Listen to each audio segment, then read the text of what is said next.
राधे राधे, हरे कृष्णा। साल की सबसे बड़ी एकादशी यानी कि निर्जला एकादशी आने वाली है।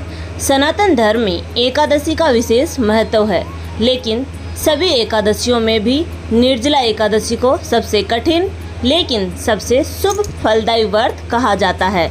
और यह व्रत हर साल ज्येष्ठ मास के शुक्ल पक्ष की एकादशी को रखा जाता है।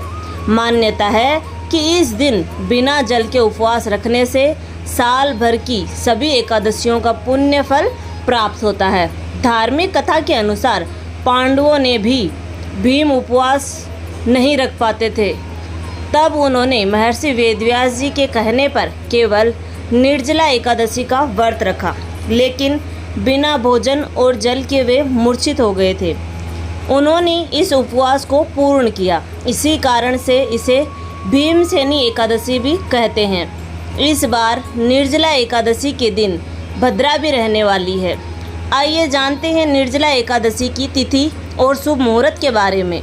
हिंदी पंचांग के अनुसार इस बार निर्जला एकादशी का व्रत केवल 25 जून दिन गुरुवार को रखा जाएगा।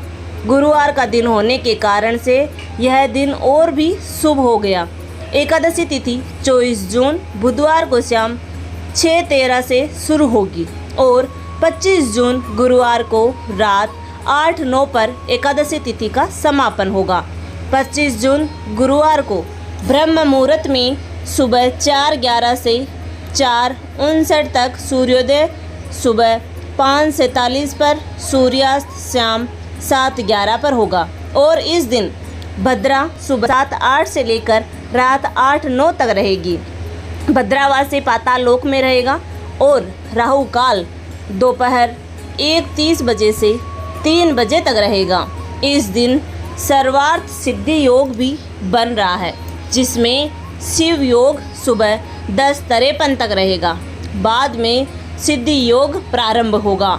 द्वादशी तिथि 25 जून गुरुवार रात 8:10 से शुरू होगी और इसी के साथ हरिवासर का समय भी शुरू हो जाएगा। द्वादशी तिथि का समापन होगा 26 जून शुक्रवार की रात 10:22 पर।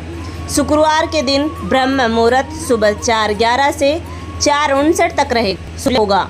सुबह 5:43 पर सूर्यास्त होगा शाम 7:12 पर।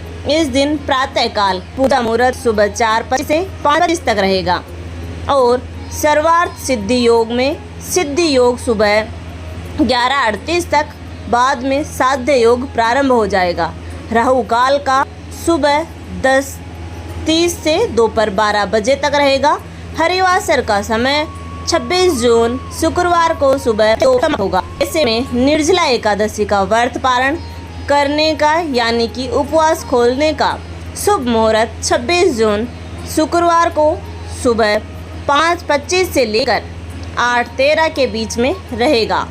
निर्जला एकादशी को सबसे कठोर तप माना जाता है, क्योंकि इसमें पूरे 24 घंटे तक जल का भी होता है। आस्तियों के समय और शास्त्रों के अनुसार जो व्यक्ति विधि विधान से नियमों के साथ इस व्रत को करता है, उसे धर्म, अर्थ, काम और मोक्ष चारों की प्राप्ति होती है। इसको और तमाम मनोकामनाएं पूर्ण होकर अंत में वैकुंठ लोक की प्राप्ति होती है।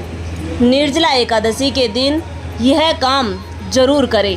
प्यासे को जल पिलाएं, पेड़ पौधों को जल दें, पशु पक्षियों के लिए पानी रखें, अन्य वस्त्र, जूते, चप्पल, छतरी या फिर जल का दान करें। और इसके अलावा आप मिट्टी के घड़े का, जिसमें जल भरकर या शक्कर भरकर भी दान किसी निर्धन योग्य व्यक्ति को या फिर ब्राह्मण देवताओं को कर सकते हैं। यह थी आज की वीडियो। धन्यवाद।